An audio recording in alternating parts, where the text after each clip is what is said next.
आप सबको यीशु के नाम से जय मसीह की। Praise the Lord.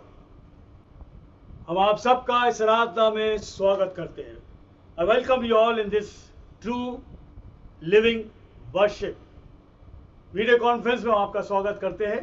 Christ for youth ministry पिछले 25 साल से सेवा में है। प्रभु यीशु सेवा में हमें 25 साल हो जाएंगे 12 जून को, और बहुत उतार चढ़ाव आए, लेकिन परमेश्वर ने आगे बढ़ाया, क्योंकि वो बढ़ाने वाला ईश्वर है। आज वचन को जो सुनेंगे, आवास ग्रह, आवास ग्रह, ड्वेलिंग हाउस। ये जो आवास ग्रह है, ये रहने का स्थान है। आवास ग्रह जो होता है, जिसको बोलते हैं ड्वेलिंग प्लेस, ये रहने का स्थान है। जो आवास ग्रह को, जो ड्वेलिंग को हिंदी में कहते हैं आवास गृह, रिहायशी मकान, ड्वेलिंग प्लेस बोलते हैं। आवास गृह, रिहायशी मकान, निकास स्थान भी कहते हैं, और रहने की जगह भी कहते हैं। ड्वेलिंग यानी इंग्लिश, इसके भी और भी शब्द है ड्वेलिंग को, और दूसरे वे में कहते हैं अबॉर्ड, हैबिटेशन, होम। इसकी डेफिनेशन जो है सिंपल है, अ प्लेस ऑफ लिविंग, रहने का स्थान। अब जो हमारे घर होते हैं, हम लोग बहुत अच्छी तरह बनाते घर, बहुत तरीके से हम लोग घर को खूबसूरत बनाते ताकि हम आराम से रहें। लेकिन याद रखिए, जब ये घर बना लिए हमने खूबसूरत, जब प्राकृतिक आपदाएं आती हैं, नेचुरल क्लैमिटीज, तो फिर आप कितना भी पैसा लगा दिया, वो एक झटके में निकल जाएगा, एक झटके में चला जाएगा। एक है नेचुरल क्लैमिटी से, जिसको बोलते हैं प्राकृतिक आपदाएं, बचा नहीं पाओगे। और दूसरा युद्ध, वॉर। युद्ध जब होता है, तब फिर कोई भी घर हो, आप देख लो यूक्रेन में क्या हुआ, एक से एक खूबसूरत घर तबाह हो गए। और जो लोग हो सकता गर्व करते होंगे, मेरा घर है, मैंने बनाया, आलीशान है, आज वो जमीन पे लेटे हैं। आज उनका ठिकाना नहीं, कहां पर है, रेफ्यूजी बन गए, खाने को नहीं है। इस बात को याद रखिए, परमेश्वर को अपने जीवन का आवास गृह बनाओ। Make God your dwelling house। आज सुनो वचन को, आपका घर, आलीशान घर, एक झटके में चला जाएगा। The natural calamities comes, you cannot stop।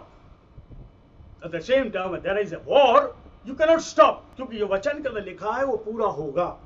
लेकिन आज जो वचन है, इस अंत के दिनों में, कठिन समय में, Make God your dwelling house। जो सर्वशक्तिमान है, उसको अपने जीवन में जगह दो, घर बनाओ, उसको अपने जीवन में लाओ, अपने ध्येय में लाओ। To make your dwelling place beautiful, you have to let the almighty God come in your life. अगर आप चाहें तो आपका जीवन खूबसूरत हो। कितनी टेंशन आ जाती, टेंशन आने से इंसान की हालत बुरी हो जाती है, चेहरा उतर जाता, ऐसा लगता जाने कितने समय से बीमार पड़ा हुआ है।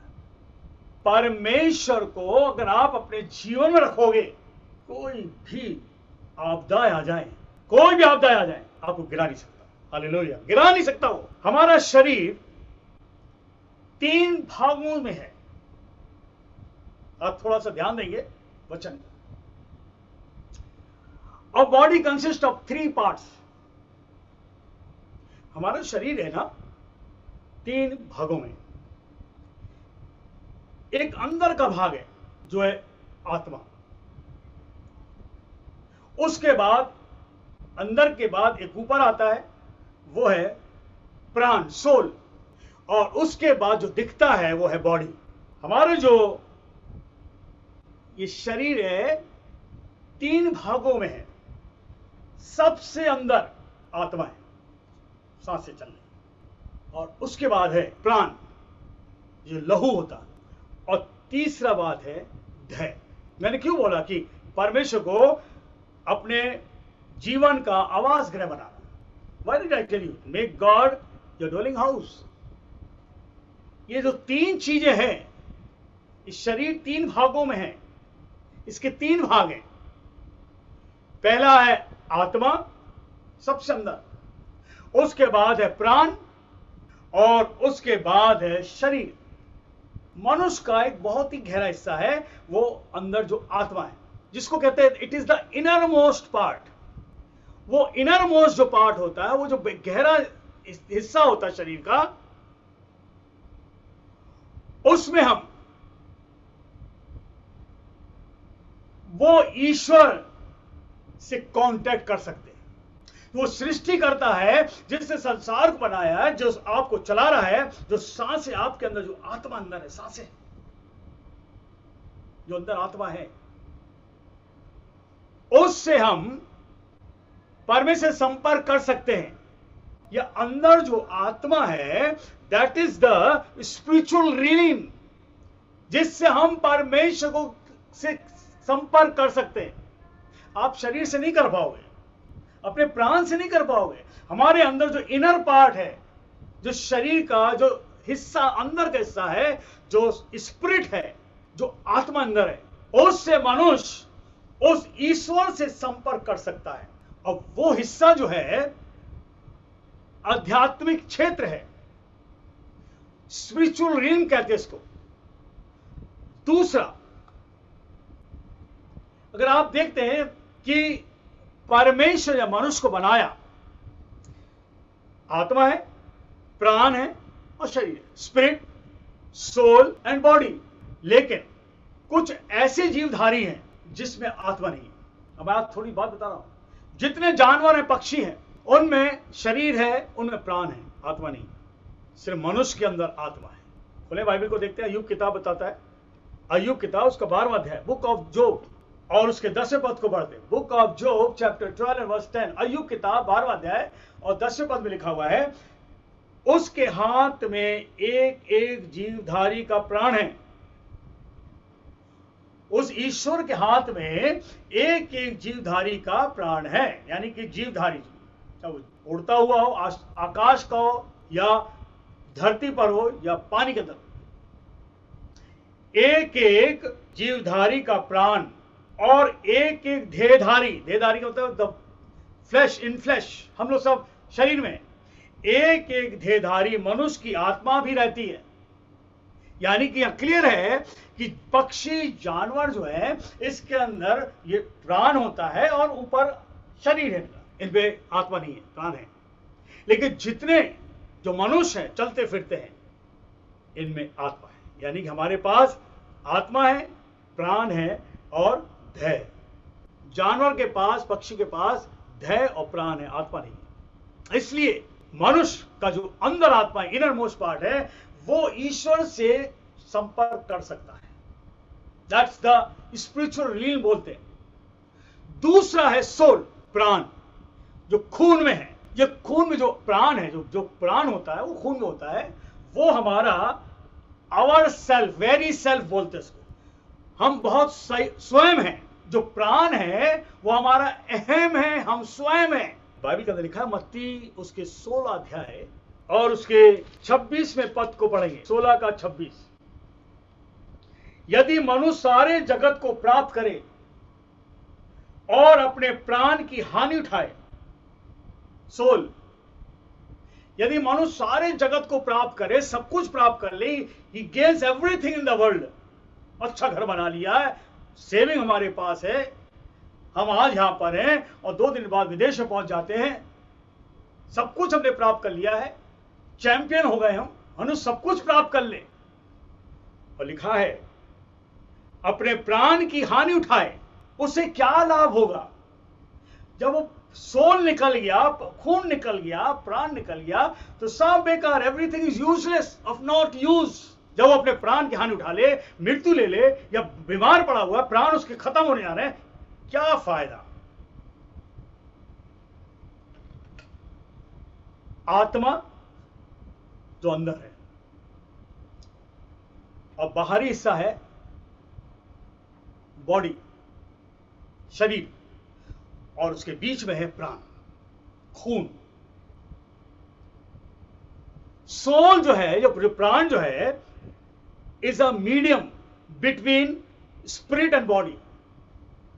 Soul is the medium between spirit and body. यानी कि प्राण जो है हमारी आत्मा और शरीर का बीच का हिस्सा है, जिसको बोलते हैं पोजेसिंग सेल्फ। जैसे मैंने बताया, वेरी सेल्फ, हमारा स्वयं है ये, जिसको कहते हैं आई, मी, माई सेल्फ।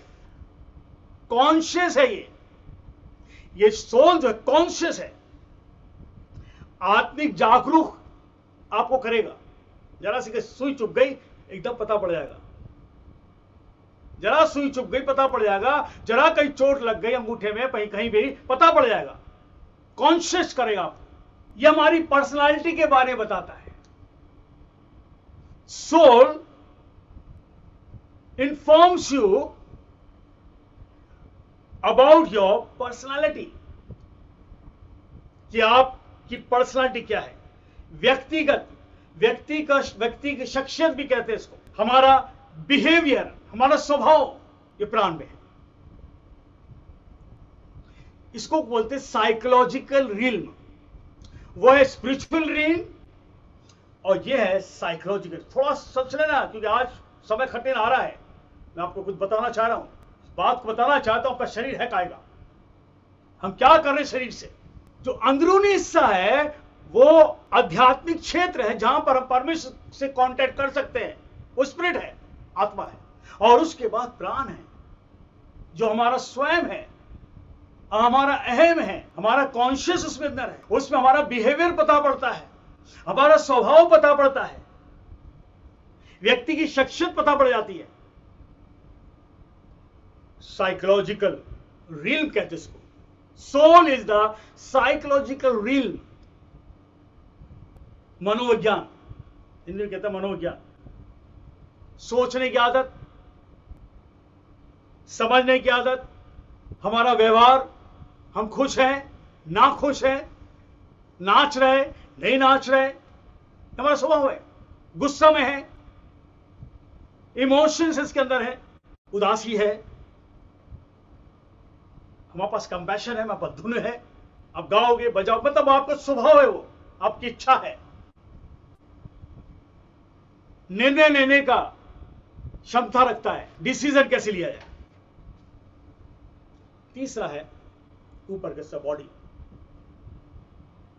ये तो बड़ा अजीब, बड़ा इंटरेस्टिंग है ये बॉडी। इसको बोलते शरीर। Body is the external part, बाहरी हिस्सा है शरीर का। ये जो अंदर के दो हिस्से का बाहर का हिस्सा है। शरीर जो है बाहर का हिस्सा है, जिसमें संसार की सारी चीज को देखते हैं और संसार की सारी वस्तुओं पर हम अधिकार जमाने की कोशिश करते हैं, उनको पाने की कोशिश करते हैं, संसार की सामग्री को पाने की कोशिश करते हैं। शरीर जो है प्राण को शामिल करता है अपने साथ। शरीर जो है प्राण को शामिल करता है। Body contains soul and the soul is the vessel. Soul एक ऐसा बर्तन है जो आत्मा को रखता है। जो प्राण जो है वो ऐसा बर्तन है जो आत्मा को रखता है। अगर प्राण निकल गया, आत्मा निकल गया। शरीर को घाव हो गया तो आत्मा भी तड़पता है, क्योंकि शरीर जो है प्राण को रखता है और प्राण जो है आत्मा को रखता है। मनुष्य के 5 सेंसेस होते हैं। 5 सेंस का मतलब है देखता है, आवाज सुनता है, महक सूंघता है, स्वाद मीठा है, खट्टा है, पकड़ना छूना। इसको बोलते हैं 5 senses: seeing, sound, smell, taste and touch. परमेश्वर की जो इच्छा है कि मनुष्य के वो तीनों हिस्सों में आ जाए। Hallelujah. God's intention for the 3 part of the man is कि वो उन हिस्सों पहुंचे और मनुष्य के साथ रहे। हालेलुया। ये बहुत बड़ी बात है। इसलिए आज जो वचन बता रहे हैं हम इस बारे में कि make God your dwelling house. परमेश्वर को अपने जीवन का आवास गृह बनाओ। परमेश्वर की इच्छा मनुष्य के शरीर के तीनों भाग में आने की, तीनों भाग में रहना चाहता हूं। हमारे जो प्राण है उसके अंदर मैंने बताया अहम है। In our soul self dwells, यानी कि अहम रहता है। मनुष्य के प्राण के अंदर अहम रहता है। आई, मी, माई सेल्फ। मैं, मेरा और खुद। मैं, मेरा खुद या अपने आप, यानी मैं सब कर सकता हूं, मैं अपने आप कर सकता हूं, नो नीड गॉड, जरूरत नहीं। The inner spirit belongs to him, और उस आत्मा में, जो आपके अंदर आत्मा है, उस ईश्वर से कांटेक्ट करो। जो प्राण है वो अहम है आपका। इन टुडेज लाइफ, आज के युग में इंसान अहम से भर चुका है। In today's life people are full of pride, इतना प्राउड है उनके अंदर, घमंड है, पता नहीं किस बात का घमंड है। हाँ सही बात है, जब ये वचन नहीं होगा ना तो आपको पता नहीं होगा क्या कर रहा हूं। और ये घमंड इंसान को कहां ले गया? डिप्रेशन में, डिप्रेशन चला गया। आज इंसान कमा रहा है लेकिन उसके जीवन में बेचैनी है, अकेलापन महसूस करता है, वो लोनलीनेस, सिकनेस, बीमारी उसके पास है। रात में नींद नहीं आ रही, ये बीमारी है। लेटे लेटे गलत सोचना, ये बीमारी है, मानसिक बीमारी बोलते इसको। किसी को नीचे गिराना, डर है इंसान के पास, बिना प्रेम के जी रहा है। आज दूरियां हो चुकी है मनुष्य की, आज किसी को पसंद नहीं करता वो। आज प्रेम कहां गया? इस युग में आज जो संसार की हालत हो गई, शांति नहीं है कहीं भी, सब कुछ है फिर भी इंसान अपने आप को नाकामी महसूस करता है, हम फेलियर। महंगाई बढ़ती जा रही है, चिंताएं आ गई, पैसा है फिर भी परेशान है। आज के युग में, टुडेज लाइफ, क्यों? क्योंकि जो मनुष्य है ना, मनुष्य की जो बातें बाइबल में साफ लिखी है, यूहन्ना किताब उसका 3 अध्याय और उसके 6 पद लिखा है, क्योंकि जो शरीर से जन्मा है वह शरीर है। शरीर से जो जन्मा है, शरीर का, यानी जो शरीर से हम लोग पैदा हुए हैं, बाकी कोख से जन्मे हैं, स्त्री पुरुष के संपर्क में आया, शादी हुई, उसका बच्चा जो पैदा होता है, पहले बताती है कि वो शरीर से जन्मा है, अपने बारे में सोचेगा, ऊंचाई को जाने की कोशिश करेगा, आगे बढ़ने की कोशिश करेगा, दूसरे को नीचे गिराएगा, घमंड होगा इसमें, मैं अपने घर को भर लूं, मैं अपने को अच्छा देखूं, मैं दिखने में अच्छा होना चाहिए। यह है जब इंसान शरीर से पैदा होता है, बिकॉज उसके अंदर परमेश्वर नहीं है। वो जो अंदर का जो गहरा वाला जो आत्मा है वो परमेश्वर से मीलों दूर है। और इसलिए रोमी किताब उसका 8वां अध्याय, रोमी किताब 8वां अध्याय और 5वें पद लिखा है, 8 के 5 में, क्योंकि शारीरिक व्यक्ति शरीर की बातों पर मन लगाता है। शारीरिक व्यक्ति जो शरीर से जन्मा है, हम सब शरीर से जन्मे हैं, आत्मा से नहीं जन्मे। आत्मा से जन्म हमें लेना है, परमेश्वर को अपने अंदर लाना है। लिखा है क्योंकि शारीरिक व्यक्ति शरीर की बातों पर मन लगाते हैं। शारीरिक व्यक्ति जो है शरीर की बातों पर मन लगाते हैं, परंतु आध्यात्मिक आत्मा की बातों पर लगाते हैं। आध्यात्मिक कहां बनेगा? हम उस ईश्वर को कहां बुला रहे हैं? हम तो पैसे को ढूंढ रहे हैं सुबह से शाम तक, कितना कमा लूं, कितना खा लूं, इन बातों पर, अच्छा पहन लूं, अपने को खूबसूरत बनाना, अपने को अच्छा बनाना, शरीर की बातों पर, अच्छा खाना, क्या खाऊं, कहां जाऊं, शरीर की व्यक्ति शरीर की बातों पर, उसके अंदर जो प्राण है अहम है उसके पास। और आगे इसके लिखा हुआ है 6वें पद में, शरीर पर मन लगाना तो मृत्यु है। शरीर पर मन लगाना मृत्यु है। तीन बातें, शरीर पर मन लगाना मृत्यु है। दूसरी बात इसके 7वें पद में, क्योंकि शरीर पर मन लगाना तो परमेश्वर से बैर रखना है। Be careful. शरीर पर मनुष्य मन लगा रहा है, वो परमेश्वर से बैर रख रहा है, ही इज अपोजिंग गॉड। आप शरीर के बारे में सुबह शाम तक सोचते हो, इस बारे में याद है कि प्रार्थना का समय नहीं देते हो, यहां वहां की बातों में ज्यादा समय लेते हो, शरीर पर मन लगा रहे हो। और भाई बताती है शरीर पर मन लगाना तो परमेश्वर से बैर रखना है, इस बात में याद रखिए। और एक और चीज, तो पहली बात है शरीर पर मन लगाना मृत्यु है। दूसरी बात, शरीर पर मन लगाना परमेश्वर से बैर रखना है। और तीसरी बात इसमें लिखा 8वें पद में, शरीर की दशा में परमेश्वर को हम प्रसन्न नहीं कर सकते। The 3 things are there. People are leading the flesh life, bodily life, क्योंकि शरीर जो है प्राण को पकड़ के रखता है, और प्राण जो है वो आत्मा को संभाल के रखता है, ताकि वो ईश्वर से संपर्क कर ले। इस बात को समझो, शरीर बाहरी हिस्सा जो है, अगर हम इस पे मन लगाते रहेंगे सुबह से शाम तक, मृत्यु है। आज देख लो बाहर क्या हो रहा है। शरीर पर मन लगाना मृत्यु है। दूसरी बात, शरीर पर मन लगाना परमेश्वर से बैर रखना है। और तीसरी चीज, शारीरिक दशा में हम परमेश्वर को प्रसन्न नहीं कर सकते। You can not please God when you are in flesh. शरीर का जो शरीर से जन्मा है वो शरीर का है, शरीर की बातें करेगा, शरीर की इच्छाओं पे चलेगा, परमेश्वर को नहीं समझेगा ना परमेश्वर की जरूरत से। जरूर है तो ये अपने पार रखेगा, पड़ेगा नहीं। शैतान बहुत चालाक है, डेविल इज वेरी कनिंग। क्यों ऐसा है? Because of sin. पाप जो है, याद रखिए, आपको परमेश्वर दूर रखेगा। इसलिए परमेश्वर कहता है तुम्हारे पाप को मैं दूर करना चाहता हूं। तुम्हारे अंदर जो आत्मा है उसका कांटेक्ट मुझसे होना चाहिए, जो मेरा है। पहला यूहन्ना 1 जॉन और उसका 3 अध्याय उसके 4 पद में लिखा है, जो कोई पाप करता है वो परमेश्वर की व्यवस्था का विरोध करता है। परमेश्वर की जो व्यवस्था है, the law of God is very different. परमेश्वर की व्यवस्था जो है वो मनुष्य नहीं समझ सकता जब तक आप ईश्वर की वचन को ना सुनो। आज क्यों झगड़े हो रहे हैं, क्यों लड़ाई हो रहे हैं? शरीर की दशा में सब। क्यों बंदूक चल रही, क्यों गोलियां चल रही? शरीर दशा में। क्यों एक दूसरे पर खून बहा रहे हैं? शरीर दशा में है। आत्मिक दशा में कोई नहीं, शरीर दशा ही है। क्यों हम ईश्वर से दूर हैं? हम शरीर में जी रहे हैं, हम अपनी लालसाओं को पूरा करना चाहते हैं। We want to fulfil our desires. Bible बताती है इस बारे में, जो शरीर से जन्मा है वो शरीर का है। लिखा है इस किताब के अंदर, जो पाप करता है वो परमेश्वर की व्यवस्था का विरोध करता है। पहला यूहन्ना उसके 3 और 4 में लिखा है, जो पाप करता है वो परमेश्वर की व्यवस्था का विरोध करता है। वो शरीर दशा में विरोध करेगा, वो आपको पढ़ने नहीं देगा, आराधना करने नहीं देगा। इस बारे में याद रखिए, क्यों शरीर दशा में he doesn't want that you should lead a spiritual life.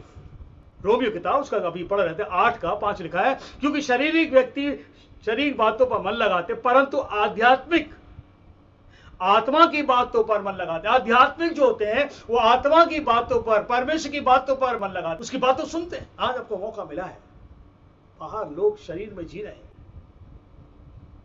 उस ईश्वर the most high let dwell in your life. परमेश्वर को अपने जीवन के अंदर आवास गृह बना लो, क्योंकि सबने पाप किया, पूरा संसार, नोबडी, कोई नहीं बच पाया। परमेश्वर चाहता है कि हम शरीर से बाहर निकलकर आत्मा पाएं। रोमियो 3 और 23 में लिखा है, सबने पाप किया है और परमेश्वर की महिमा से हम दूर हैं। परमेश्वर की पवित्रता से दूर है, उसकी ज्योति से दूर है, उसकी अनंत काल की आत्मा की आशीष से दूर है।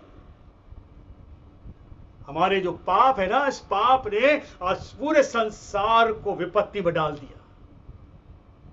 The entire world is in great trouble. The tribulation has started. कहीं भी जाओ परेशानी है, फिर दोबारा फिर ये परेशानी आ गई।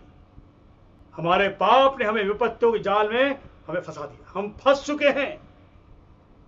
और ये शैतान की बहुत बड़ी चाल है। याद है, it is one of the biggest move, big move and a strong network of devil. It's a big move. ये डेविल का बहुत बड़ा मूवमेंट है जो मनुष्य को जाल में फंसाकर और अपने नरक में ले आए। We are all trapped. हम शैतान के जाल में फंस चुके। We are all trapped in the net of devil. इस बारे में याद रखिए, आपका जो आत्मा है, जो अंदरूनी हिस्सा है, जिसको प्राण पकड़ के रखता है, वो आत्मा है। और उस आत्मा को स्पिरिचुअल रीम बोलते, उसको आध्यात्मिक क्षेत्र है, उसमें परमेश्वर आने दो। व्यवस्था विवरण बुक ऑफ डिटेरोनॉमी उसका 4, व्यवस्था विवरण उसका 4 अध्याय और उसके 39 को पढ़ेंगे। सो आज जान ले और अपने मन में सोच भी रख कि ऊपर आकाश में और नीचे पृथ्वी पर यहोवा ही परमेश्वर है, यानी कि ईश्वर ही, द लॉर्ड ही परमेश्वर है और कोई दूसरा नहीं है जो आपके जीवन को बचाए। इसको आने अंदर वो आत्मा है। सो ये जान रख, be careful, the God is speaking, ये वचन है। सो ये जान रख और अपने मन में सोच भी रख। मन में सोच, तेरा मन जो है ना, अहम वाला, मी, आई, मी, माई सेल्फ, मन में सोच, जान रख कि ऊपर आकाश में और पृथ्वी के नीचे यहोवा ही परमेश्वर है। ईश्वर ही है, वो आत्मा है, वो ज्योति है, वो पवित्र है, अनंत काल का है। He is above everything and everything is under his feet. So let the Most High come in your life. Let the Most High dwell in your life. सर्वशक्ति महान है।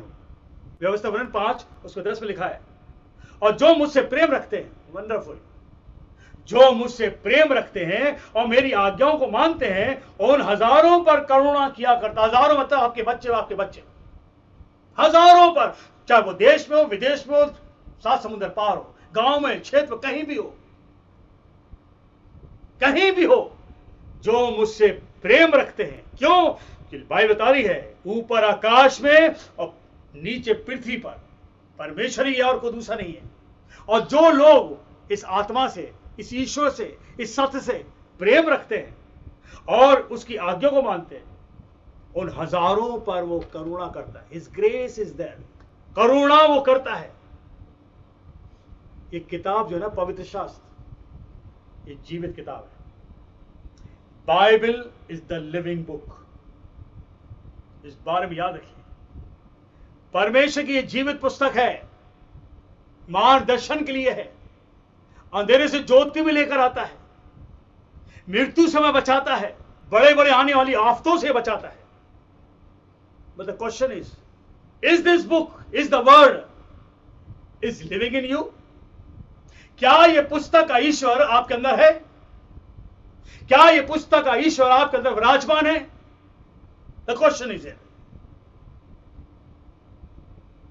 कुलुस्सी किताब उसका 3 अध्याय और उसके 16 पद में लिखा हुआ है, मसीह के वचन को अपने हृदय में अधिकाई से बसने दो। Let the word of Christ dwell in your life richly. परमेश्वर का वचन आपके जीवन में आने दो। इस वचन को पकड़ो, क्योंकि समय कठिन आ चुका है और इससे कठिन हो जाएगा। मैं आज बता रहा हूं आपको, अगर ये वचन से दूर हो गए आप, याद है कि कोई बच नहीं पाएगा। मसीह के वचन को अपने हृदय में अधिकाई से बसने दो। Let the word of the Christ dwell in your life richly. क्यों उसको आने दो अंदर? क्या जरूरत है? इसी कुलुस्सियों के 1 अध्याय और उसके 15 में लिखा हुआ है, ये वचन जो है प्रभु यीशु है। ये वचन जो है स्वर्ग का वचन है, जो परमेश्वर जिस वचन के द्वारा सारी सृष्टि को बनाया, लिखा है वह तो अदृश्य परमेश्वर का प्रतिरूप है। मसीह जो है, जिसके बारे में लिखा है वचन को अपने हृदय में अधिकाई से बसने दो, वह ये वचन जो मसीह जो है आदर्श परमेश्वर का प्रतिरूप और सारी सृष्टि में पहलौठा है। ये सारी सृष्टि में पहलौठा। क्यों पहलौठा है? क्योंकि इसको पैदा करने में किसी पुरुष का हाथ नहीं है। इसको पैदा करने में पवित्र आत्मा का ही काम है, जो स्त्री कुंवारी के अंदर प्रवेश कर गया। अब पवित्र जन उत्पन्न हुआ। वो स्वर्गदूत बोलता है, स्त्री तू गर्भवती होगी, तू पुत्र जनेगी और तू उसका नाम यीशु रखना। वो कहती मैं किसी को जानती नहीं, मेरी तो अभी शादी नहीं हुई। तो कहता पवित्र आत्मा तुझ पर उतरेगा, परमेश्वर का आत्मा तेरे अंदर जाएगा, the spirit will dwell inside you, और जो बच्चा उत्पन्न होगा पवित्र होगा। यह है पहलौठा। एक ही पहलौठा धरती पर आया और लिखा इस किताब के अंदर, क्योंकि उसी में सारी वस्तु की सृष्टि हुई है। Everything is created. मसीह के द्वारा ही सब कुछ बनाया गया, सृष्टि बनी है, स्वर्ग की हो या पृथ्वी की, देखी हो या अनदेखी, क्या शासन, क्या प्रभुता है, क्या प्रधानता है, क्या अधिकार, सारी वस्तुएं इसी मसीह यीशु के द्वारा बनाई गई, सृष्टि गई। और वही सब वस्तु प्रथम है, पहलौठा है और प्रथम है। Everything is created by him.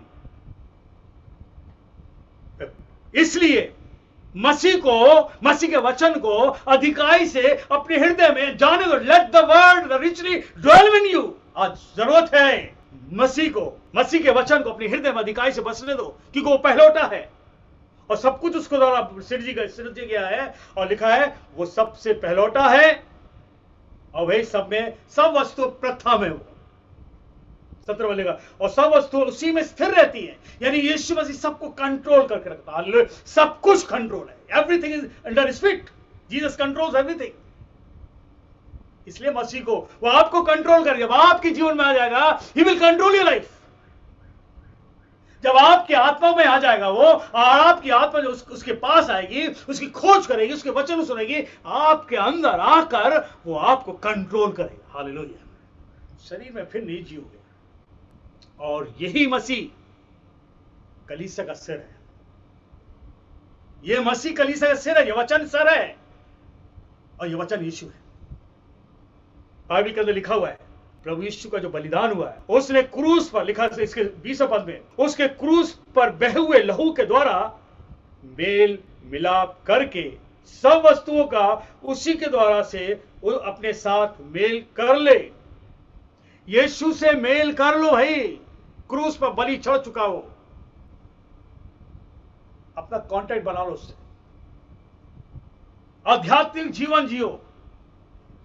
जो शरीर से जन्मा है वो शरीर का है, और शरीर पर मन लगाना तो मृत्यु है, और शरीर पर मन लगाना परमेश्वर से बैर है। और लिखा, शरीर की दशा में हम परमेश्वर को प्रसन्न नहीं कर सकते। when you are in flesh you cannot please God। आध्यात्मिक बनना पड़ेगा। जो अंदर आत्मा रो रही है, the inner part of the body crying, क्योंकि उसके पास ईश्वर नहीं। कभी कभी मालूम, जब पहली बार लोग प्रार्थना बैठते, आराधना बातें, वो रोते हैं। क्यों रोते हैं? क्योंकि वो स्वर्ग का परमेश्वर आत्मा छूता है, और वो आत्मा रोता है अंदर, क्योंकि उसको मिल गया ईश्वर। उसको ईश्वर मिल गया। वो शरीर में कब तक जियोगे? कब तक दवाई खाओगे? कब तक ठोकरें खाओगे? कब तक लोगों की लांछाएं सुनोगे? कब यीशु आपके लिए मिल नहीं बना। और हमारी जो परमेश्वर दूरियां थी, यीशु ने उस दूरियों को मिला दिया। आज हम और आप, जब शरीर हमारे पास है, अंदरूनी हिस्सा जो है, जो अंदर का हिस्सा है, उसमें बुलाओ। वो आत्मा है, वो सबसे मेन है। अगर वो निकल गया, शरीर और प्राण किसी काम का नहीं। और प्राण जो है, इस आत्मा पकड़ के रखता है, खून है वो। और ये प्राण जो खून है, वो अहम है आपका, जिसमें हम कहते हैं मैं कर सकता हूं, मैं कर सकती हूं, और शरीर में होकर फिर हम सारे संसार की बातों देखते रहते हैं। अंदर का जो हिस्सा है, वो परमेश्वर उसमें आना चाहता है। यूहन्ना किताब उसका 1 अध्याय और 14 पद लिखा है, और वचन देहधारी हो। वचन को अपने जीवन में आने दो। वचन देह हो गया, जो वचन के द्वारा सब कुछ बनाया गया। जब परमेश्वर बोलता था और वचन निकलता था, उत्पत्ति के लिखा सब कुछ वचन के द्वारा बनाया गया। वो वचन शरीर में आ गया, देह बना दिया परमेश्वर ने। Just to kill him. He remember, he loves you. Just to kill Jesus, he made the word to be in the flesh. लिखा है 14 में, और वचन देहधारी हुआ, अनुग्रह और सच्चाई से परिपूर्ण होकर, परिपूर्णता थी। He is all and all whole. परिपूर्णता थी, सब कुछ उसके अंदर है। यीशु मसीह धरती पर आया, सब कुछ उसका अंदर था। सब कुछ वचन देहधारी हुआ। और ये लिखा है कोलोस्यों 3:16 के अंदर, वचन मसीह का वचन अपने हृदय में अधिकाई से बसने दो। इस यीशु को अंदर लाओ। यीशु आपके पास आना चाहता है। He wants to come in your life। जो क्रूस पर लहू बहाया गया, क्रूस के बहे हुए लहू के द्वारा पिता से मेल मिलाप करा दिया उसने। हमारी आत्मा का मिलाप करा दिया, शरीर का नहीं। शरीर तो मिट्टी मिल जाएगा, आत्मा का मिलाप। When you come to Jesus, प्रभु यीशु के पास आते हो, आपका वचन सुनकर आत्मा उस ईश्वर के पास आता है। पवित्र आत्मा उतरता आपको छूता है। क्या आपके अंदर के आत्मा को छूता है वो? और जब अंदर का आत्मा छूता है, आपका प्राण और आपका शरीर हल्का हो जाता है। हालेलुया। जो बोझ है खत्म हो जाता है, जो बीमारी खत्म हो जाती है, अंधकार दूर हो जाता है, दुष्ट आत्मा निकलती है। यशायाह किताब और उसका 53 अध्याय, यशायाह किताब, बुक ऑफ यशायाह चैप्टर 53, जल्दी खोलते हैं 53 और उसके 6 पद को पढ़ेंगे। हम तो सब के सब भेड़ों की नाई भटके हुए थे। अपने बारे में सोचो, भेड़ की नाई भटके हुए थे, भटक रहे थे। हम सब शरीर में तो जी रहे हैं, लेकिन परेशानी में जी रहे हैं। अकेलापन है, उदासी है, नाकामी है, सब कुछ होते हुए भी आदमी नींद नहीं है। अच्छा बिस्तर है, रात भर नींद नहीं आती। तकलीफें हैं, डर है, सब की सब भेड़ की नहीं भटके हुए, और हम में से हर एक ने अपना अपना मार्ग ले लिया। सबों के अपने रास्ते हैं, हर एक अपना रास्ता है, लेकिन परमेश्वर के पास एक ही रास्ता है। We have so many ways, हमारे बहुत से वेज है, there are so many paths, और लेकिन सारे रास्ते भटके हुए हैं। हम उस रास्ते में जाते हैं, धोखा खाते हैं, इस रास्ते में धोखा खाते हैं, उसमें जाते हैं, धोखा, चारों तरफ धोखा ही धोखा है। कौन सा रास्ता सही है? मसीह यीशु, हालेलुया, मसीह यीशु, the clear word, Jesus the son of God. मसीह यीशु को के वचन को अपने हृदय में अधिकारी से बचने दो। कांटेक्ट करो उस ईश्वर का, संपर्क करो उससे। और कैसे नहीं कर सकते आप? इस वचन को लेकर यीशु को आना चाहिए, यीशु को आपके जीवन आना चाहिए। उसका लहू बहाया गया मानव जाति के लिए, हमारा उसका लहू बहाया गया ताकि हम पाप से मुक्त हो जाएं। उसका लहू बहाया गया ताकि हम उस ईश्वर से मिल जाएं, आध्यात्मिक बन जाएं। शरीर से जो जन्म है शरीर का है, और जो शरीर का मनुष्य है वो शारीरिक बातें करता रहेगा, और शरीर पर मन लगाना तो मृत्यु है, शरीर पर मन लगाना तो परमेश्वर से बैर है। शरीर की दशा में आप जब रहते हैं तो परमेश्वर को प्रसन्न नहीं कर सकते। You can not please God. हम सब भेड़ों की राह भटके हुए हैं। प्रभु यीशु मर के जिंदा हुआ और उसने एक बात बोली, यूहन्ना किताब और उसके 20-22 के अंदर, पवित्र आत्मा लो। ये आत्मा तुम्हारी आत्मा के अंदर फंस जाएगा। पवित्र आत्मा को लो, निवास स्थान बनाओ।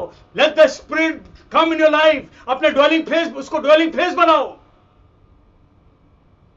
पवित्र आत्मा लो, क्यों यीशु ने कहा इसे? So that we make God our dwelling place. Let the God be in your life as dwelling place. परमेश्वर को अपने जीवन का आवास गृह बना लो। उसको समय आ चुका है, कल के लिए मत सोचना, आज आपका मौका है। इस ईश्वर को जिसने संसार को बनाया, जो संसार का करता है, इस धरती में 2022 साल पहले क्रूस पर बलि चढ़ गया, और वो यीशु है। उसका वचन, उसकी शिक्षाएं, उसकी बातों को अपने जीवन में ले लो। और आज यीशु मसीह आपके जीवन में आत्मा में आना चाहता है, इसलिए कह रहा पवित्र आत्मा लो, मैं तुम्हारे अंदर आना चाहता हूं। God's power is his holy spirit. परमेश्वर की जो शक्ति है वो उसका पवित्र आत्मा है। And Jesus says receive this, hallelujah, receive. और आज जब आराधना होती है बार बार बोलता रिसीव करो। Why? Because the time when Jesus raise from the dead, he said receive, and today I say receive because he is in this vessel, hallelujah. आज शरीर में रह के आपको बोलता है रिसीव करो, क्योंकि अब टाइम खराब आ रहा है। इस आत्मा को लो। Let the God be the dwelling place in your life, the most high sovereign God है ये। अपने जीवन में आत्मा को लो। यूहन्ना किताब उसका 2 अध्याय और उसके 1 से पढ़े कुछ बातें यहां पर हैं। यहां पर एक शादी है। 3रे दिन गलील के काना में विवाह था। ये सब यूहन्ना बता रहा है इसके लिए। प्रभु यीशु की शादी में ऐसे नहीं गया वो, ऐसे नहीं गया वो। यह लिखा है यूहन्ना किताब उसका 2 अध्याय और 1 से पढ़े 11 तक। फिर 3रे दिन गलील के काना में किसी का विवाह था, और यीशु की माता भी वहां थी। यीशु की माता भी शादी में थी। लेकिन यहां लिखा है यीशु और उसके चेले भी उस ब्याह में नेवता गए थे। नेवता उनको मिला था, और रीत के अनुसार दाखरस, जो इस्राएलियों की रीत है, कोई भी जब शादी ब्याह होता है तो उसमें दाखरस बांटा जाता है।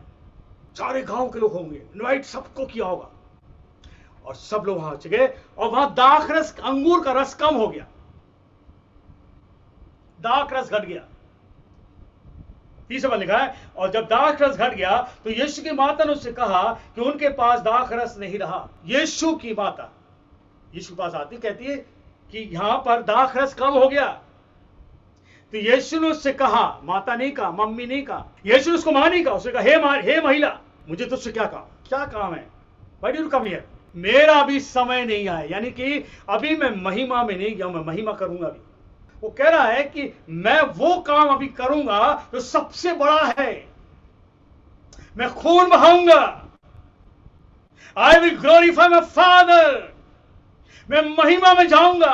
अभी मैं वो काम नहीं किया जो मैं करना चाहता हूं। 5वें पद में उसकी माता ने सेवकों से कहा, जो कुछ वह कहता है इसकी सुनो। मरियम कह रही, जो ये कहता सुनो।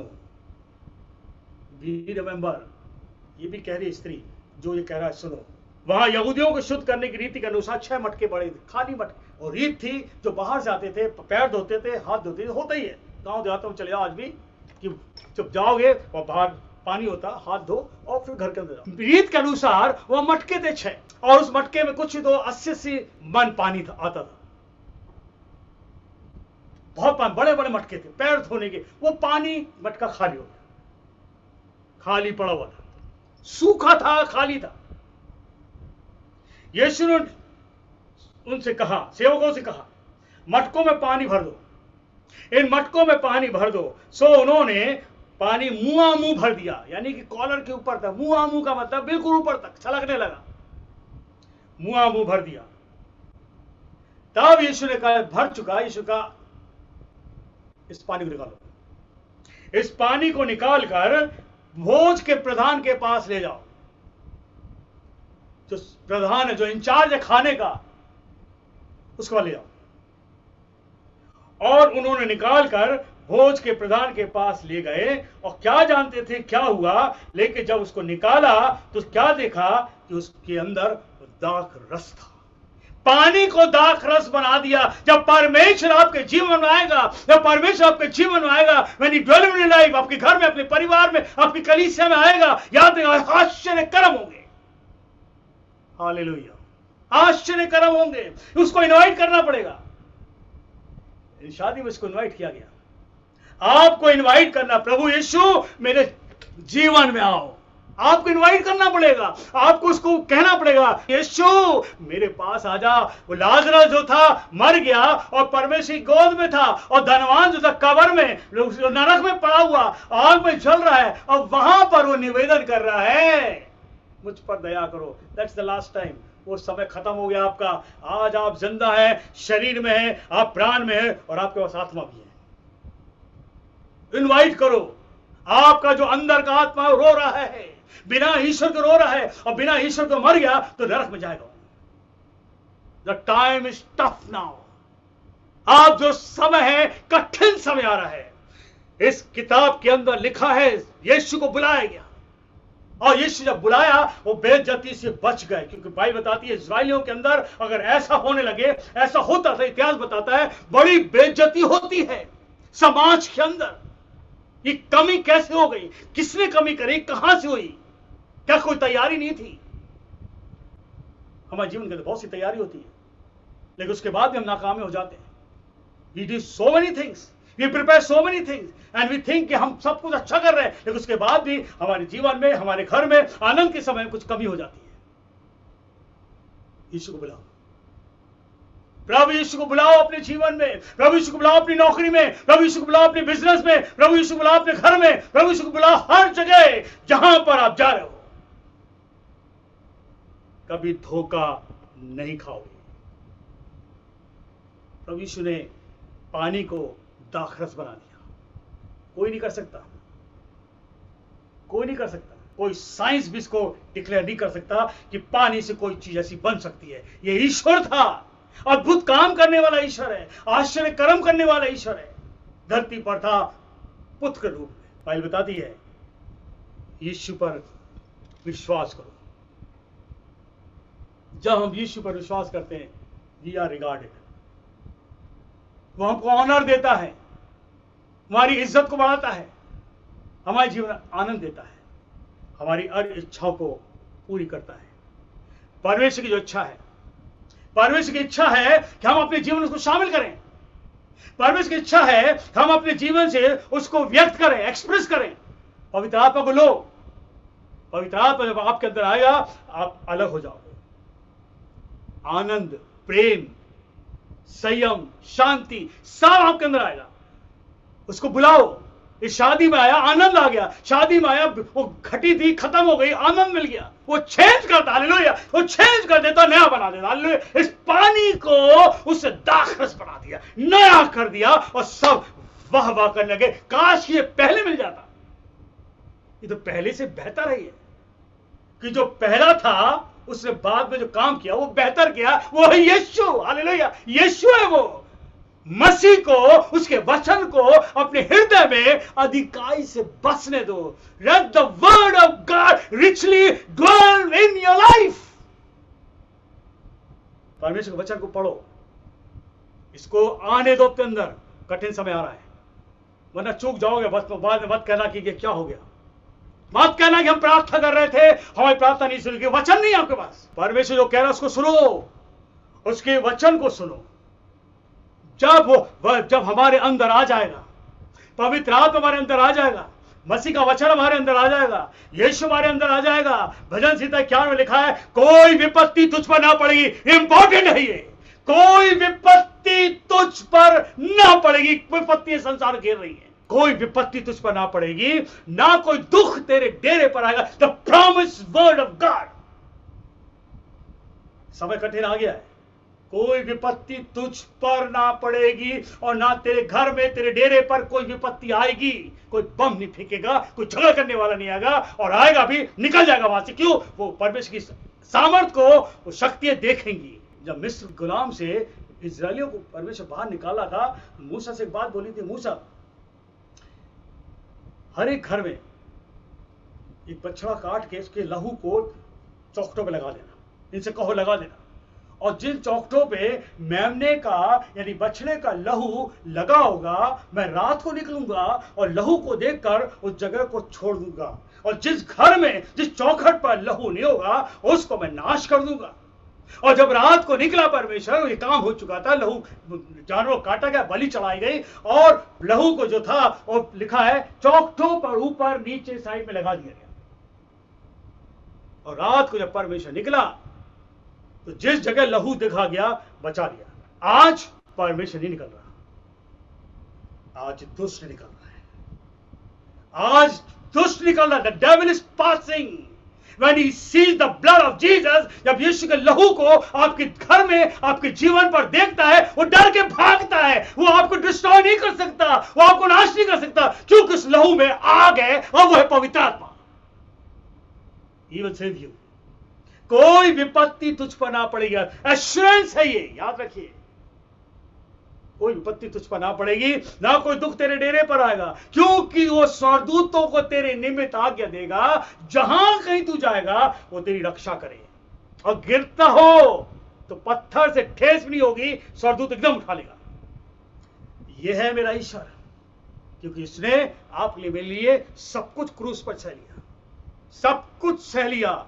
और सबसे बड़ा था, कीलें उसके हाथ पैरों में थी। वो कील जो है मैं याद करता हूं, वो कील पे लटका हुआ है आपके लिए, मेरे लिए। इसलिए कह रहा कोई विपत्ति नहीं है, मैं सारी विपत्ति ले ली है। I have taken all the troubles on the cross just to deliver you, just to free you. 4 बातें अगर इसको पढ़ते हुए, इसके भजन संहिता और 51 के 13वें पद में, शेर, नाग, जवान सिंह, अजगर। इंग्लिश में कहते हैं lion, cobra, great lion and serpent. परमेश्वर कहते तू उसको लताड़ेगा। ये जो जहरीली चीजें हैं, जो डराने वाली चीजें हैं, बाइबल बताती है, परमेश्वर कहते तू उसको लताड़ेगा, क्योंकि मैं तेरे जब जीवन में आ जाऊंगा, मैं तेरे जीवन में समा जाऊंगा, मैं तेरे जीवन में अपना घर बना लूंगा, तो ये सारी चीजों को तू लताड़ेगा। तू शरीर मोकन को लताड़ेगा। तू ना रात के भय से डरेगा। तू रात में निकल जा कहीं, तुझे डर ना लगेगा, क्योंकि मैं तेरे साथ हूं। ना मरी जो अंधेरे में फैलती है, उसका थ्रेट, मरी जो अंधेरे में फैल रही है, चारों तरफ फैल रही है, परमेश्वर कहता ये मरी से बचूंगा। आश्वासन है, उस ईश्वर को अपने अंदर आने दो। कठिन समय शुरू हो गया है, चारों तरफ हाहाकार मचा हुआ है। क्या आज आप यीशु को अपने जीवन में बुलाना चाहते हो? शरीर के 3 हिस्से होते हैं, अंदरूनी हिस्सा परमेश्वर का है, दूसरा सर प्राण है। हिस्सा तो तीनों परमेश्वर के हैं, शरीर आपका भी नहीं, किसी का नहीं है। लेकिन अंदर का हिस्सा जो सांसें है, वो आत्मा जो है, उसके अंदर परमेश्वर आना चाहता है, और उस आत्मा को प्राण पकड़ के रखता है। प्राण जो है अहम में रहता है, और प्राण जो है अहम में जब रहता है तो वो प्रार्थना भी नहीं करने देगा आपको। और शरीर जो है बाहरी स्थिति को देखता रहता, चकाचौंध को देखता है। प्रभु यीशु का आने का समय हो गया। लोग भगदड़ मच रही है। अब चारों तरफ आमोस की किताब खोल दे, आमोस की किताब उसका 5वां अध्याय और उसके 18 पद को पढ़ेंगे। हाय तुम पर जो यहोवा के दिन की अभिलाषा करते हो, कठिन दिन, टफ टाइम। हाय जो तुम परमेश्वर के दिन की अभिलाषा करते हो, क्योंकि यहोवा का दिन, परमेश्वर का दिन से तुम्हें क्या लाभ है? तो उजाले का नहीं अंधेरे का होगा। कठिन समय शुरू हो गया, अंधेरा छा रहा संसार में। परमेश्वर का वचन अपने जीवन में ले लो। आज मेरी इस बात को नोट कर लेना। You remember my word, the Bible says the darkness is surrounding the world. अंधेरा दुनिया में छा रहा है। जैसा कोई शेर को देख के भागे और रास्ते में उसको भालू मिल जाए, वह घर में आकर सोचता कि मुझे चैन और आराम मिलेगा, तो उसको सांप डस लेगा। विपत्ति एक से छूटेंगे दूसरी, दूसरे छूटेंगे तीसरी, मृत्यु आपको लेना पड़ेगा, क्योंकि शरीर में मनुष्य रहकर परमेश्वर को प्रसन्न नहीं कर सकता। आप यीशु को आज ले लो। आज कहो यीशु मेरे जीवन में आ जाओ। इनवाइट करो उसको। वो शादी में इनवाइट किया और सब कुछ आनंद से निपट गया। लोग कह रहे थे अब क्या होगा, लेकिन यीशु को बुलाया गया। यीशु को उसका वहां पर स्वागत किया गया, उसको इनविटेशन दिया गया। यीशु आया और यीशु का आया हो जब, जो परेशानी थी एक झटके में खत्म हो गई। बाइबल का परमेश्वर आपके जीवन आना चाहता है और कहता मुझे बुला लो। आज समय आपको मिला है। मरकुस किताब उसका 4 और 35 के अंदर लिखा है। उसी दिन सांझ हुई तो उसने अपने चेलों से कहा हम उस पार चलते, और वे भीड़ को छोड़कर जैसा वह था वैसी नाव पर चले गए। और उसे भीड़ को छोड़कर जैसा वह था वैसी से नाव पर साथ ले चले, और उसके साथ और भी नावें थी। वह लिखा है जब सांझ हुई, शाम हुई, उसने उनसे कहा आओ हम पार चलें। यानी यीशु से बात करें, चलो पार चलते हैं। वे भीड़ को छोड़कर जैसा वह था, लिखा है नाव में बैठ लिया। तब बड़ी आंधी और लहरें आई। नाव में बैठा हुआ था, बड़ी आंधी और बड़ी लहरें आई, यहां तक कि होने लगी पानी भरने लगा। नाव में पानी भरने लगा और यीशु पीछे थका हुआ था, शरीर में था, मनुष्य के रूप में था, पीछे आके सो गया। और लिखा हुआ है तब यहां पिछली भाग में गद्दी में सो रहा था। तब उन्होंने जगाया यीशु को, जगा कर कहा हमें नाश हुए जाते हैं। क्यों? आंधी आ चुकी थी, भयंकर आंधी आ गई और नाव डगमगा रही। नाव के अंदर पानी भरने लगा और सारे के सारे परेशान हो गए। और भी नावें थी, भाई बताती है, सब परेशान, क्या होगा क्या होगा। और ढूंढने लगे यीशु कहां है, गुरु कहां है, गुरु कहां है। और जब गुरु को देखा वो पीछे सो रहा था। उठे, गुरु उठो, हम नाश हो जा रहे हैं। भाई बताती है हे गुरु उठो, हम नाश हो जा रहे हैं।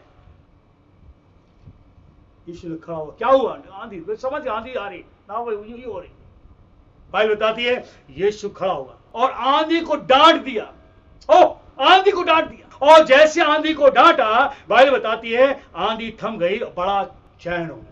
जीवन में अगर आपके यीशु है, अगर आपके जीवन में यीशु है, जीवन की डगर में, जीवन की नाव में यीशु है, बड़े बड़े आंधियों को वो रोक देगा। Hallelujah, let him come in life. Bible बताती है आज आपको यीशु को अपने साथ लेना है। उसको इनवाइट करो और कहो यीशु मेरे जीवन में, जीवन की बड़ी बड़ी आंधियों को रोक देगा, बड़ी बड़ी परेशानी रोक देगा। Only thing you have to have faith. यहां वहां मत देखो, यहां वहां मत बोलो किसी से, आप खुद प्रार्थना करो और यीशु को, यीशु मेरे जीवन में आओ। आज आपको निर्णय लेना पड़ेगा। समय जो है टफ आ रहा है। Time is going to be more tough. बहुत कठिन समय आ रहा है। इस समय बस प्रार्थना करो, पवित्र आत्मा जब रिसीव करते उसको लो, अधिकाई से लो। कहो प्रभु यीशु भर दो मुझे आत्मा से, मेरे मन में आ जाओ, मेरे अंदर आ जाओ और मेरे प्राण और मेरे देह की रखवाली करो। जब आत्मा अंदर आएगा आपके प्राण और देह की रखवाली करेगा। प्रार्थना करो, बाइबल पढ़ो, इस पर विश्वास करो और आत्मिक संगति रखो। क्या आप चाहते आपके जीवन यीशु आए?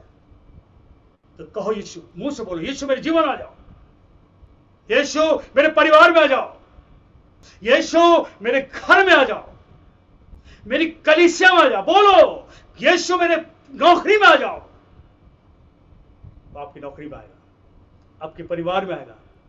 आप इनवाइट कर रहे हो उसको आज, यू आर इनवाइटिंग हिम। यीशु मेरे बच्चे में आ जाओ, यीशु मेरे घर के अंदर अशांति को दूर कर, आ जाओ मेरे घर में। आएगा, वो जीवित है, हालेलुया, वो जीवित है। He is always there to help you, but आपको बुलाना है, क्योंकि उसने बिना बुलाए खुद आ गया 2022 साल पहले। आपने नहीं, मैंने नहीं बुलाया, परमेश्वर को भेजा, जाओ मेरे बच्चों को बचा लो। आज आपको उसको बुलाना है। कॉल हिम, गो यीशु मेरे जीवन में। Let the most high dwell in your life. प्रभु यीशु को अपने जीवन का आवास गृह बना लो। हालेलुया। प्रभु यीशु को अपने जीवन का आवास गृह बनाओ। कहो यीशु आज मेरे जीवन में जाओ, आज मेरे परिवार में जाओ, और मेरे धैर्य प्राण आत्मा की रखवाली को। पहला थिस्सलुनीय में लिखा, आखिरी वचन पढ़ेंगे, पहला थिस्सलुनीय को और उसका 5वां अध्याय और उसके 23 पद। शांति का परमेश्वर आप ही तुम्हें पूरी रीति से पवित्र करे। वो ईश्वर शांति, अगर आप उसको बुलाओगे वो आपको पूरी रीति से पवित्र करेगा। तुम्हारी आत्मा, तुम्हारा प्राण और तुम्हारी देह, your spirit, your soul and your body, हमारे प्रभु यीशु के आने तक पूरे पूरे निर्दोष और सुरक्षित है। बोले आमीन, आमीन। प्रभु यीशु आप सबको आशीष दे। हमारे प्रभु यीशु का अनुग्रह सब पर बना रहे। God bless you, God bless you, God bless you. प्रभु आप सबको आशीष दे।